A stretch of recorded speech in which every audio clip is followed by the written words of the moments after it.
Future finally dropped his new album, The Real Me, which was meant to be the album of the century in his own words. And today, I'm gonna review this project in the most in-depth way possible. I have always talked about how Future has been a very one-dimensional artist since the last decade, where every flow, cadence, production, and even his subject matter sounds like we already have heard that from him before in his previous projects. But the reason people rarely call Future out on being artistically stagnant is him being extremely good at what he does. While other trap artists in recent years have failed to consistently give us good trap albums like a Lil Baby, Gunna, Young Thug, or even 21 Savage, but Future consistently gave us some of the best trap albums of this 2020s decade, like in a I Never Liked You or We Don't Trust You. That being said, The Real Me is Future's most ambitious project this decade, where he's sonically and vocally taking a lot of risks. Now the main question is, did the risk paid off or this new approach failed completely? So let's find out. The album starts with the intro for the interview, which is very weak and generic in my opinion. I always expect Future to go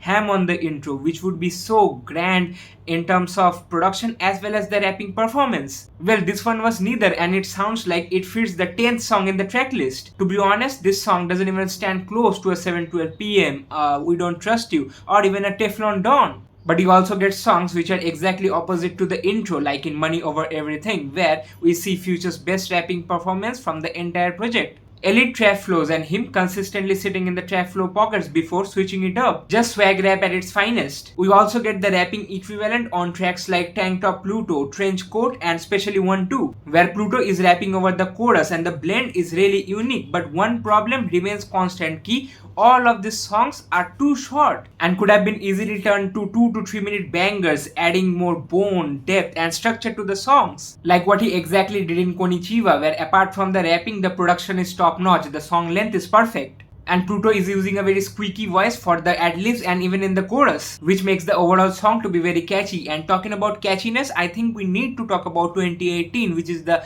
most hated song from the album, since Pluto used the same voice throughout half the song that he used in King's Dead. But to be honest, I feel it doesn't deserve that much of a criticism. It was clearly a fun song, and the more you listen to it, the better it becomes. That's why even if this project can't stand tall in front of a I Never Liked To per se, but one aspect that The Real Me completely beats it in is the experimentation and Future coming out of his comfort zone with songs like 2018, Feeling I Gave, Hollywood, and Alice. Are they exceptional songs? Absolutely not, but they were decent and offered something new, something more exciting sonically and in terms of the vocal delivery. If you take tracks like Build a Bitch and California Girls, you would definitely not love them in the first listen, especially the choruses, but they did grow on me after a few listens. There were fillers which had nothing new going on for them, and I knew this to happen cause as in my prediction video I did say ki a tracklist worth 22 songs is a great recipe for misses and filler songs, with Wait Up and Snow in Skiami being the best examples for it.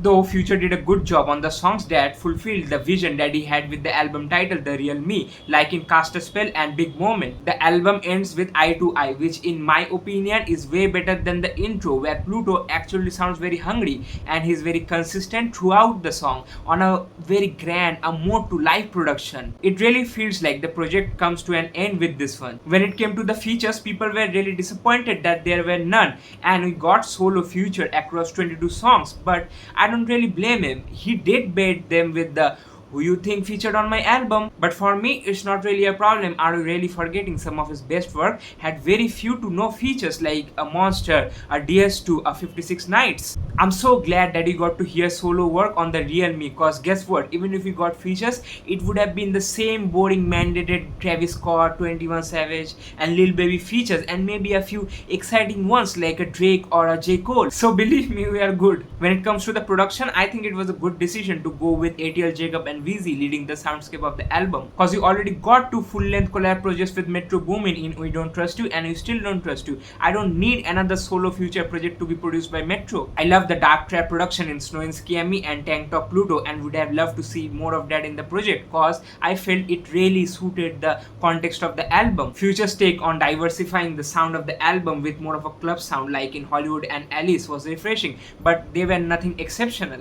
In terms of the flows, deliveries and cadences, apart from from the trap flows that Future has been doing since a decade, I really loved how Future was playing with different vocal modulations and textures using squeaky voices, high-pitched voices, hollow vocals, and even deep voices like in No Misery, Konichiwa 2018, Cast a Spell, just to name a few. My final thoughts on the Real Me by Future would remain that this is definitely his most ambitious work this decade, where he's taking a lot of artistic risks in terms of the vocal texture and soundscape of the album, even though he could have just given you another good trap album with nothing new in it. And if I'm being real, yes, there are new ideas, yes, there is experimentation, but the overall project doesn't seem to be very coherent or consistent enough. A lot of the ideas and the vision that Pluto had with this album sounds unfinished. The track list is too long, having misses and fillers in it, and I could have understood if there were features on this project, but there aren't any, thus forcing Future to show up on each and every track, which he fails a lot to do on the Real Me. The extreme highs of this album are just good Future songs, whereas in every Future album you do at least expect 2 to 3 absolute bangers. The world building is pretty poor, thus making the album sound more like a mixtape, which I do never expect from a solo album after 4 years since his last one in I Never Liked You. The subject matter is scattered, with us getting a bit of introspection and of course a lot of flex rap,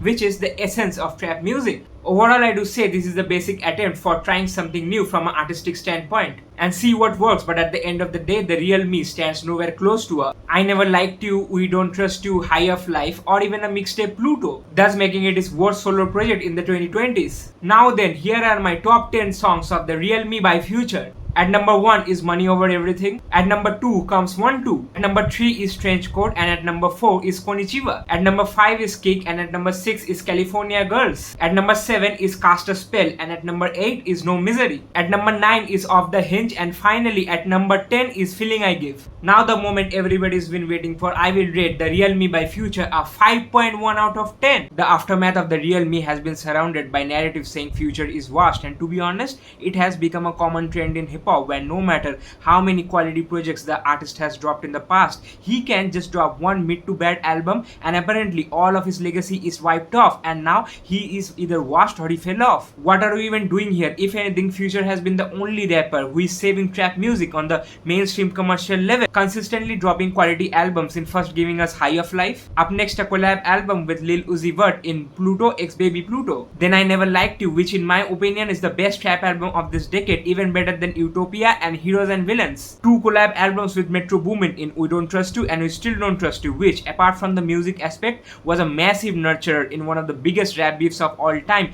in Kendrick Lamar vs Drake. And at last a mixtape Pluto, thus having 3 number 1 albums in a single year, making him the MVP of 2024 ahead of Kendrick. Cause I feel like just winning a rap battle against Drake and dropping an album like GNX, which is one of your worst work, is not sufficient enough for you to become the MVP rapper of that year. Even if you don't want to count the full-length projects, Future has credited brilliant features in some of the biggest rap albums of the decade, in a time where most of the trap artists are making soulless mediocre music like Gunna, or are trying to make a comeback being way past their prime like a Young Thug, a Lil Baby, or 21 Savage. Well, some people may ask me, what about Travis? He's one of the greatest trap artists to ever do it. You see, Utopia is a good body of work, but for me, you can't rule a subgenre by just dropping one good album in more than half a decade. To sit on the highest throne of trap music, you need to have big moments, which comes from decent to high artistic consistency, and this is exactly where Future shines. Even at the age of 42 and after making trap music for almost 2 decades, Future is still potent enough to make a great project. And the only thing he has to make sure is not falling down from the top. There is no need of a comeback. Sure, after the Real Me, if Future goes on to drop equally bad or even worse albums, we can definitely have this conversation